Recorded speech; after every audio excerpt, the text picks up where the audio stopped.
Hello, good morning and welcome back to the fish locker out on the boat. It's first light, you can see the sun's just coming up over there. And today we're going wrecking. I'm going to go a long way offshore. When I say that, it's like a 2 fuel can type of day today. So I'm up early and I'm not messing about, I want to get straight away. I am really glad I've managed to just latch into a shoal of mackerel. So I've got a cracking set of these bad boys, which is perfect bait. That's exactly what I wanted. I'm really glad I managed to find them early on, so that means I can just get going. The plan is I'm going to be fishing 2 or 3 wrecks in about 80-90 metres of water. Now, depending on what it's like when I get there, I might anchor up or I might just drift them. I don't know yet. I'll figure it out when I get there. But it's going to be lures and bait fishing today. I'll explain all the rigs and everything as I'm doing it. Just wish me luck. Let's get going.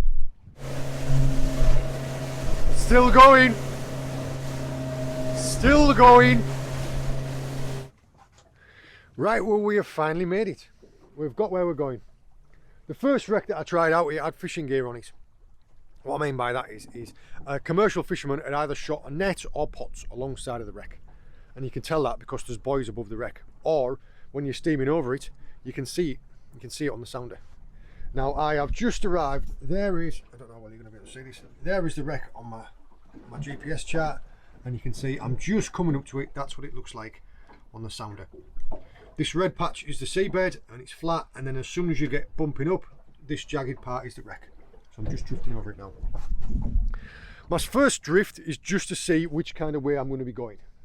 I'll use this as, well, just as an exploratory drift, just to see which direction, what speed, that type of thing. We're drifting at just less than a knot, which is still a little tiny bit fast for drifting in this depth of water because we are in 83 metres. On top of the wreck, we are in 82 metres. So yeah, we're probably in about 84, 85 because the wreck comes up off the seabed. What I'm going to be doing, the fishing I'm going to be doing, I'm going to be fishing one of my fish locker wrecking rigs. I've used these in a lot of videos. I'll put a link in the description of the video where you can get these from, because we do sell those in conjunction with Cox and Roll. And at the same time, I've only brought minimal tackle with me today. This is it. This is my tackle bucket. And I've got everything in it. I've got my wrecking rigs and conger rigs and a shark rig even.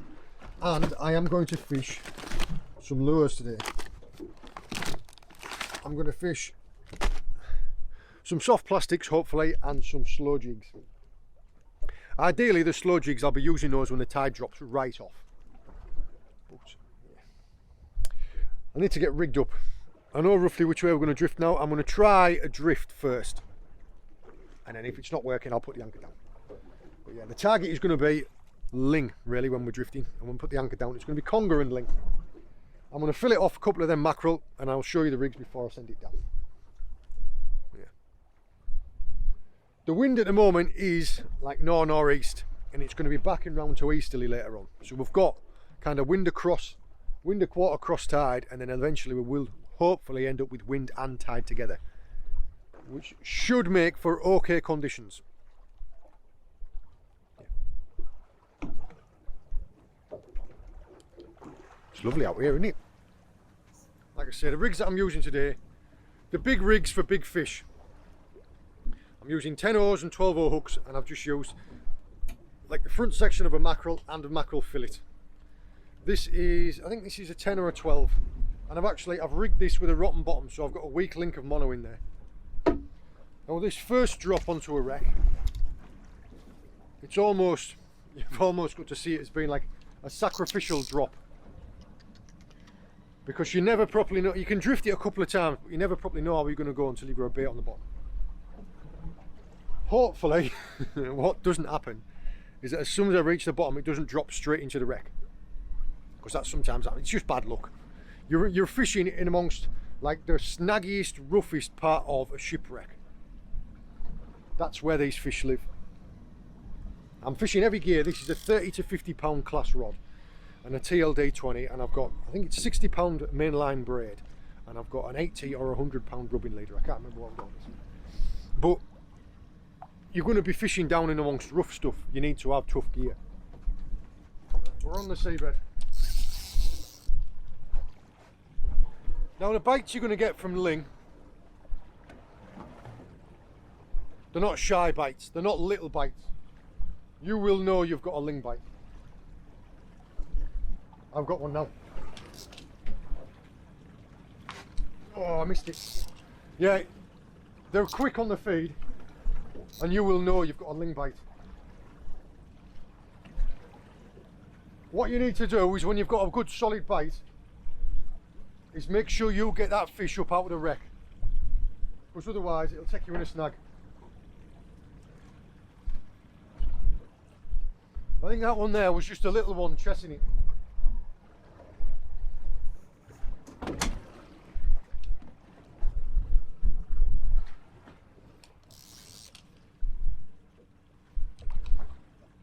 Come on.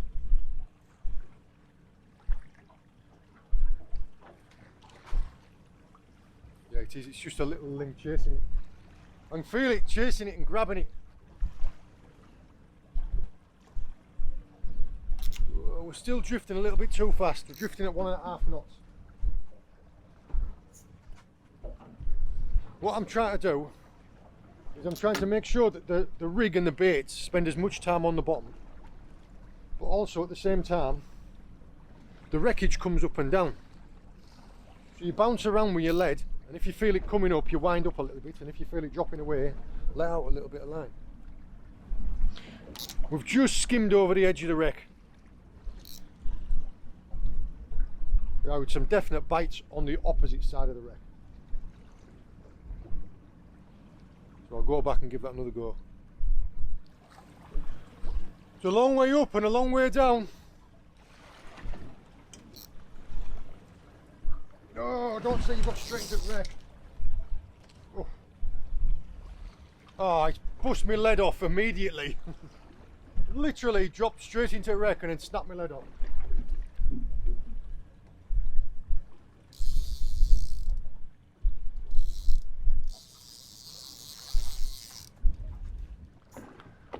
That's what I was meaning about dropping straight down into the wreck. Fortunately for me, I put a rotten bottom on that lead. So the lead got stuck, and the first pull I've snapped the lead out. So I've lost my lead, but I've still got my rig. It was this piece of light line here to the lead that snapped. So I've still got my rig, just tying a new lead, and we're back ready to go. Steam back up round the wreck, try that again. Frustrating, but it's better to just lose a lead than to lose the whole rig. Just drifting too fast. I've missed one bite and lost 2 leads. So all I'm going to do now is I'm going to bite the bullet and I'm going to try and put the anchor down. Now that is no mean feat in 86 metres of water. Generally you would use 2 to 3 times the depth of water in rope. I mean, I'm anchoring up on slack tides, so I can get away usually with 2 times the depth. It still means that I'm going to have to put out like 160, 170 metres of rope. What I have is a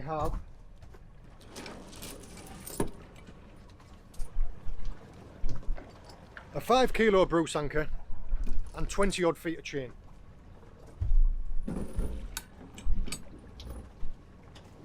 A good rule of thumb is 1.5 times the length of your boat in chain. Mine's a 17-foot boat, so I've got a little bit less than that. All you want is you want more weight of chain than your weight of anchor. That helps when you're pulling the anchor with the Alderney ring. Wah. What I'm going to try and do now is I'm going to try and get the anchor set so we can drift right back and sit on top of the wreck. Fingers crossed to get it right first time, because I don't really fancy pulling this rope in too many times. Yeah. Let's give it a try.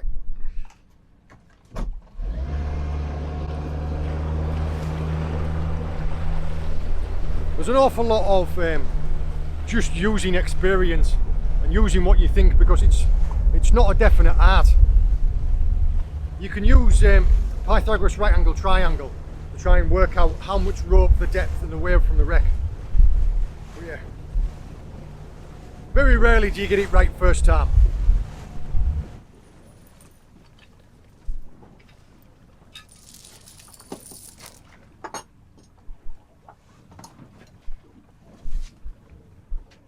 Right, we've got the buoy all laid out, anchored up like this, so all I'm going to do is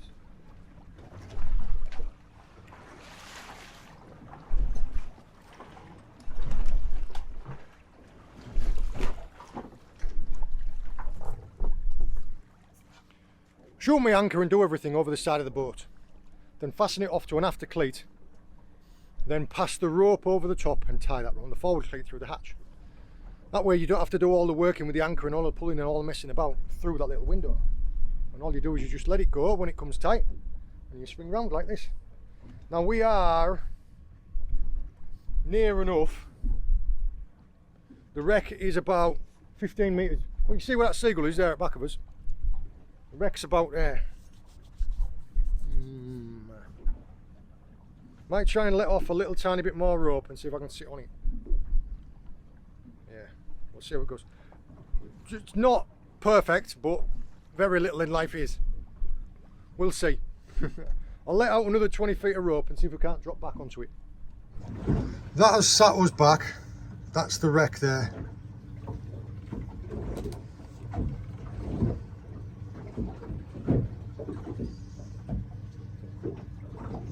There, look. That's where I put my anchor down. That's where I'm sat. Tide's running this way. I'm just sat off to the corner of the wreck, but there's a bit of wreckage around, so I might still be able to pull something out. Ideally, I would like to be sat somewhere here, and I'm probably 20 metres away from where I need to be. But it'll do. See if I can't rig a lure up. Try flicking a lure around. I think I am probably going to have to move this anchor. Frustrating, but like I say, it's very rare that you get it right first time in this depth of water. What can you do? Every day's a school day. Let's try that again. Fingers crossed that'll do it. We are sat better onto the wreck now.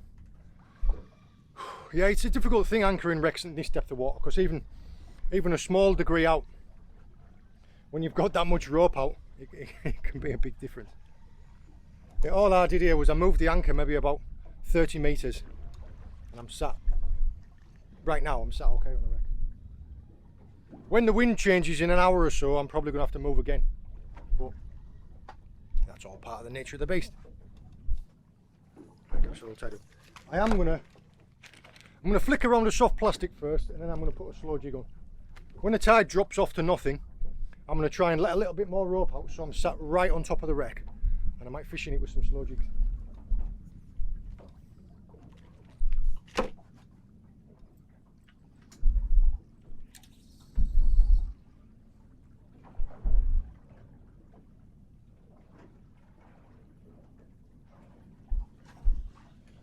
When we get sat in a decent spot, and I know we aren't going to move around, I might stick a shark rod out.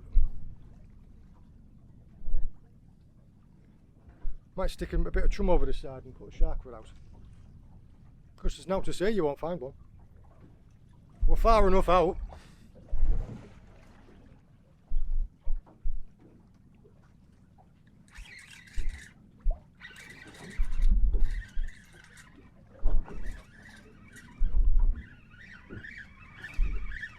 Slow jig's found something straight away. I'm expecting it's a little pouting though.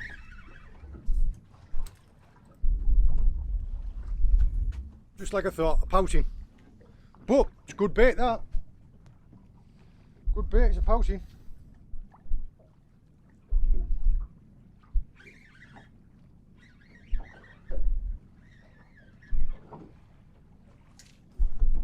I think there's loads of pouting down there because they love this jig.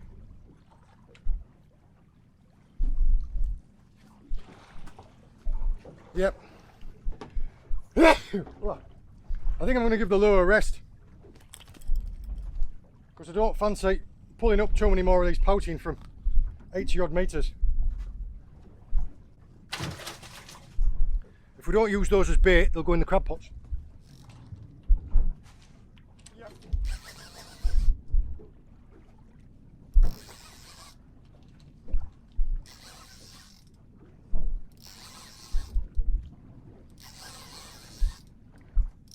Just keep a constant bend in the rod. The key is to keep the head going in one direction. Keep your head coming up to the surface. It's getting them onto the feed. If you can get them feeding, it can be a fish a drop. But it's sometimes, if they're not feeling like it, You have to get them in the mood first.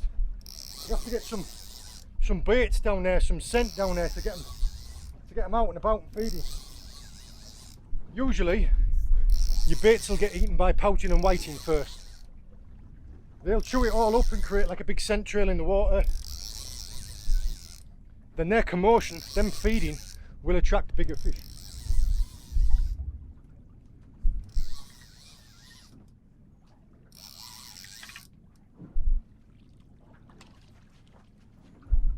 It is a conger eel.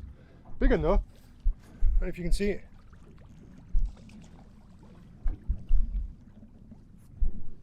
Yeah, it'll be over 30 pounds. Just grab my glove.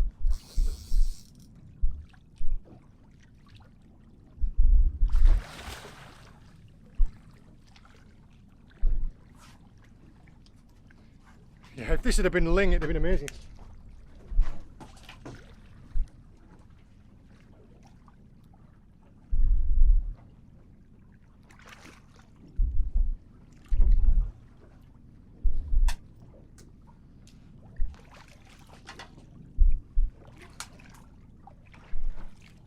Yep.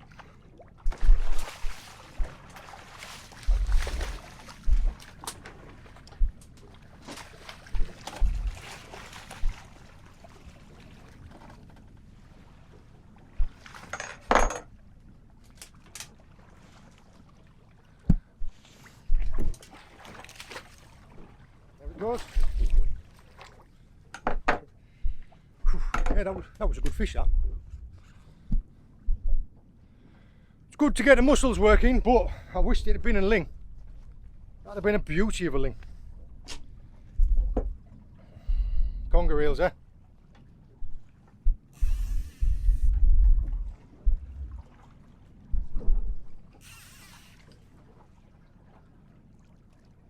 Come on, out you come. I know you're a fish. As I was fighting that other eel, I saw a fish pick this rod up and it's gone into part of the wreck. There's not a lot I can do here, especially considering it's a lighter rod.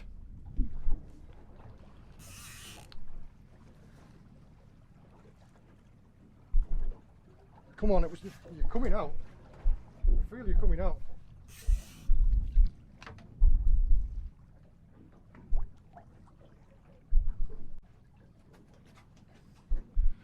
Situations like this, you've got one or two things you can do.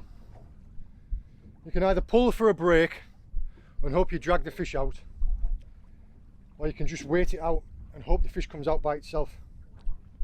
Now I know there's a fish there, I can feel it still bumping around, I can feel it moving. So there is a chance of getting it. I'll have to come back to you with this one. We'll get that rig untangled and get it sent back down, because if this is the fish on the feed, I want to try and capitalise on it. Yep.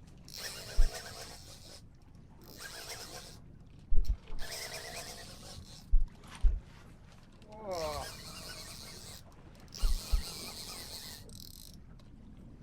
Yeah, little strap eel.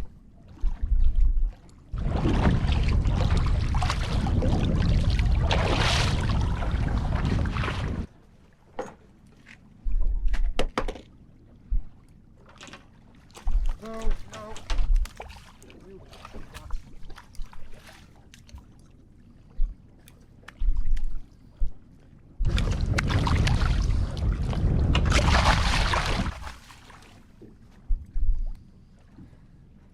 They are a menace for doing that.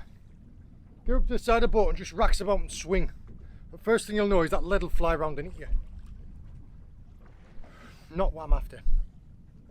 Don't mind catching them when they're 40 pound, but when they're sub 10 pound like that, they're just a nuisance.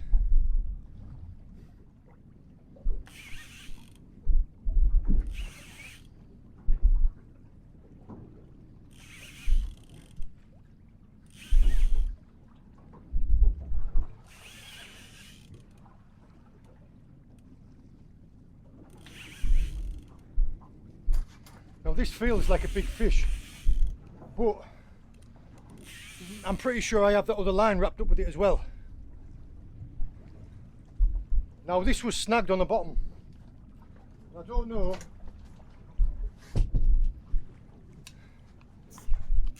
We've just swung round on the wreck. Wind changed a little bit and swung us round.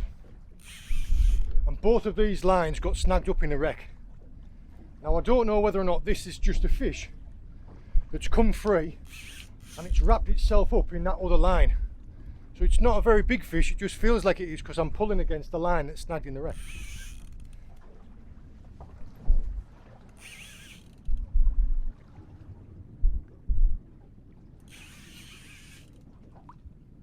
But yeah, it feels decent.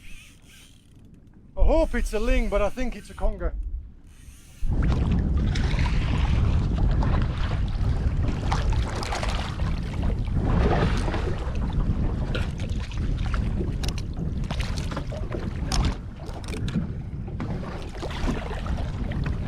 You see the size of that fish's head there.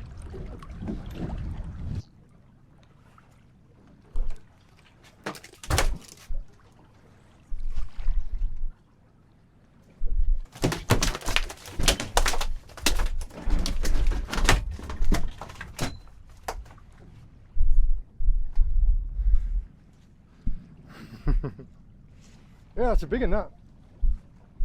Got some girth on his head. Right, let's get myself sorted out.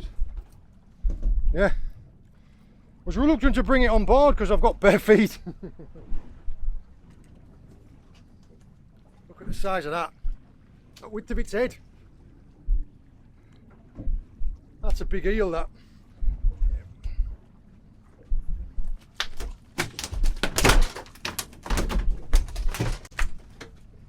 Come on, calm yourself down.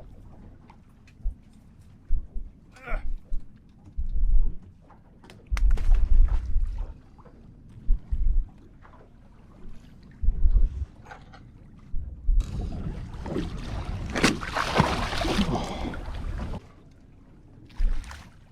still there. There he goes.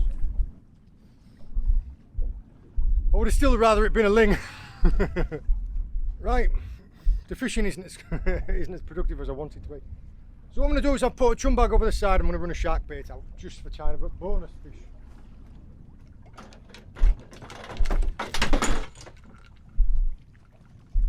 So what I've got is I've got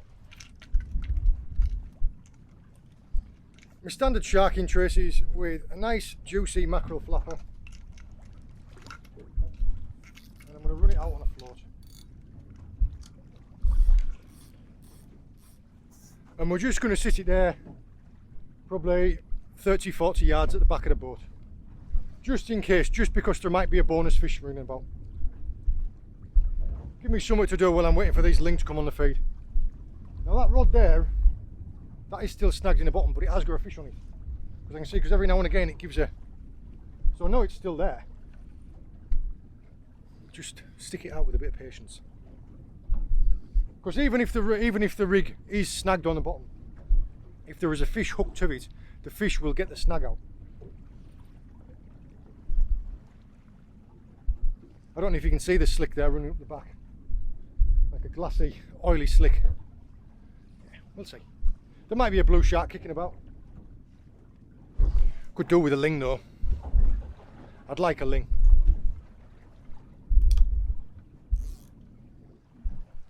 Whoa, I missed the bite on this. I was busy trying to catch some more pouting with the jig. Just got this one rod over the side with a pouting fillet on. And the rod started going, I had to put the rod down, turn the camera on. So yeah, I missed the bite. The bite was a bit more aggressive, like a ling. So I'm hoping that's what it is.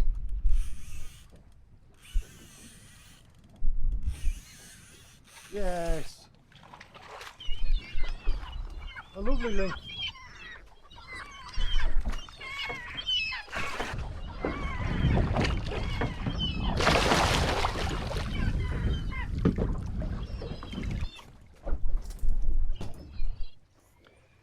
That is a lovely table-sized eating ling.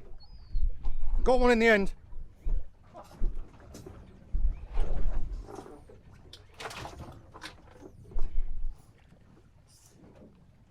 getting bled off.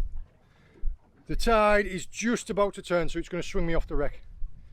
So what I might do is I might pull the anchor up and drift the wreck a little bit more now, because we're not drifting so much. The only problem is all them conger have had me decent baits. That one there, that ling, came on a pouting fillet. Now look, just took the fillet off the side of a pouting.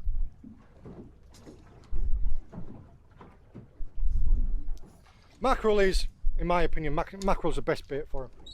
Just because it's bloody, it's scenty, it's putting a lot of smell down there in the water.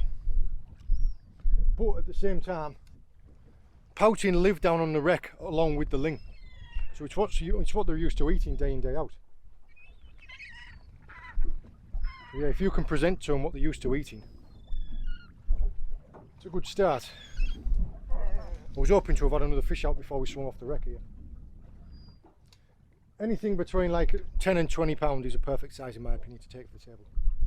Any bigger than that, when you start getting up to the realms of like 30 pound, they live down on the bottom, they live down and amongst all the wreck. When they get really big and really fat, I just find that they're full of worms, their bellies are full of worms. Now that doesn't mean having worms in a fish. All wild fish have worms in it, all wild fish have parasites in them.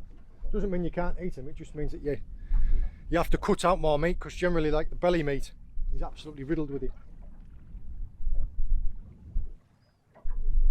I'll use this time to get everything tidied away, get all my rigs ready.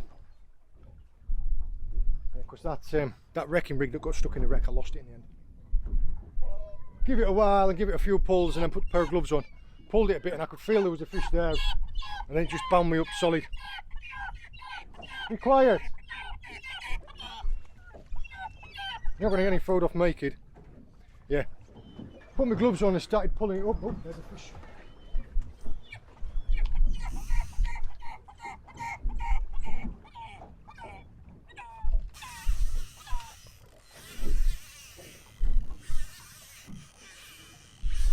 Oh, that was an aggressive bite.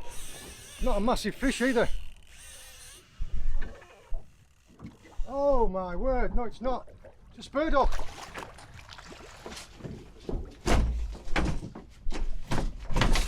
That's worth getting the net out for. Come back he come, back he come. Back he come, in the net. Ha! Well, I was not expecting a Spurdog. Of all the fish I thought it might be, I wouldn't have said Spurdog.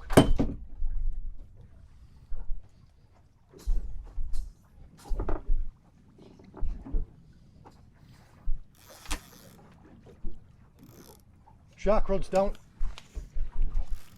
There's a shark on a big rod.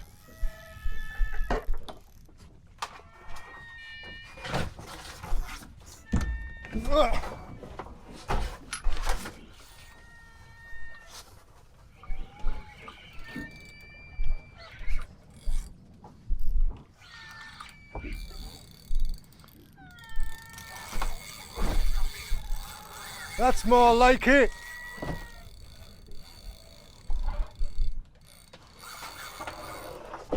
Whoa, go on lad.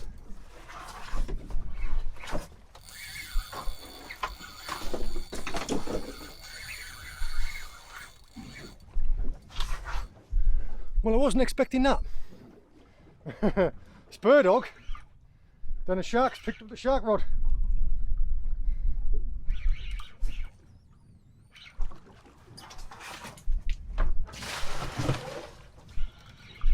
Bucket of water for that Spurdog. Keep him quiet for a minute. Oh no, the battery's running out. I'm gonna have to change the battery real quick. Little blue shark that's tangled himself all up.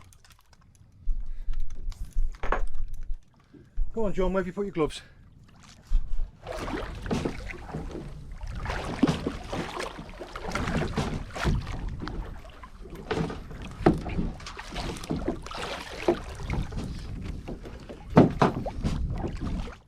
Right, now that he's unwrapped, I'll see if I've got my tags. I'm going to bring him aboard and tag him, because he's a perfect size for lifting aboard.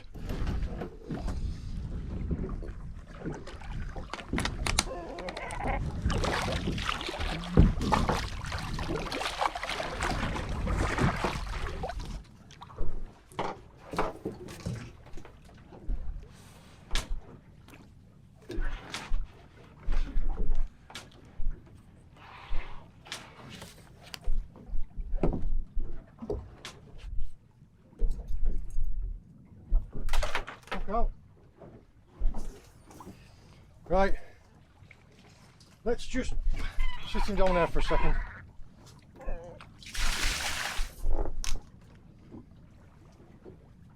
Fork length 60 inches,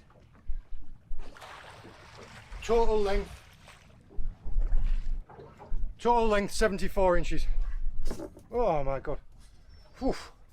Dolphins. Girth 18 inches. This is tag number 411632. You can see that tag there. It's on the opposite side of the fish. That tag there.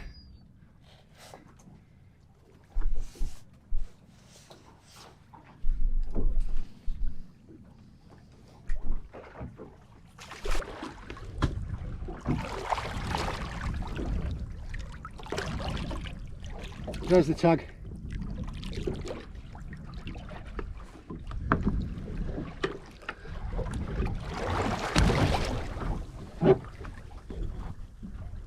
There he goes.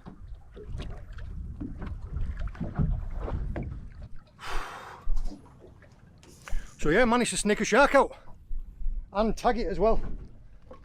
All that is there is it's a little yellow tag that goes in them. And that's for Noah. That's N-O-A-A, Noah. In fact, where's my tape measure? That's for them. Ah. Okay, well, all that's sorted. Let's get another shark bait out actually. Yeah, let's get another shark bait out. Get one more shark bait out while I tidy myself up, and then we'll go and pull the anchor up and do a bit of drifting. In fact, actually, we might have missed slack tide now with that shark. Oh well, never mind. Actually, as it is, I've just remembered, I've just turned straight around and looked at that bucket and I was like, oh, there's a Spurdog in there. Yeah, there's a Spurdog in my live bait tank. Needless to say, there's no live baits left in there now. As you can see, these are a member of the shark family. But they have a really nasty spur. Oh, easy. You have a really nasty spur there, look. See it? And one here. One there. Hence the name Spurdog. I'm going to get a photo of him. I really didn't expect one of these. Right, well, I've tidied down now and the tide's already turned. So I'm not going to get a chance to do any drifting with the lures. All I'm going to do now is I'm just going to take this ling. I've returned that Spurdog. I was surprised and pleased to see him. All I'm going to do now is I'm going to fill it off this ling. Now this is one of the perfect things. I've said this loads of times before to people about filleting ling. I said the only problem is they're that long that you can never get them to fit on a chopping board. Because you can see, like, this is how big the chopping board is. This is where my crab pot platform comes into perfect action. Yeah. I'll fill it, get some nice loins and some nice fillets off that. And all I'll do is I'll use the carcass in the crab pots. So yeah, mixed, use the complete mixed bag. Some really big conger, a nice ling, a blue shark, which I managed to put a tag in, and a Spurdog. What more can you ask for? There we are. Not left on that. In fact, see daylight through it. There we go, there's the loin there. It's a good cross section of meat, that. loins, fillets. Now this carcass here will actually, that'll go in the crab pots. We'll see if we can't turn this into a lobster. If anybody's interested in the filleting of a ling, I have actually got a video where I demonstrate it, and I will tag it in the description, and I will put it at the top of the comments. Take it easy.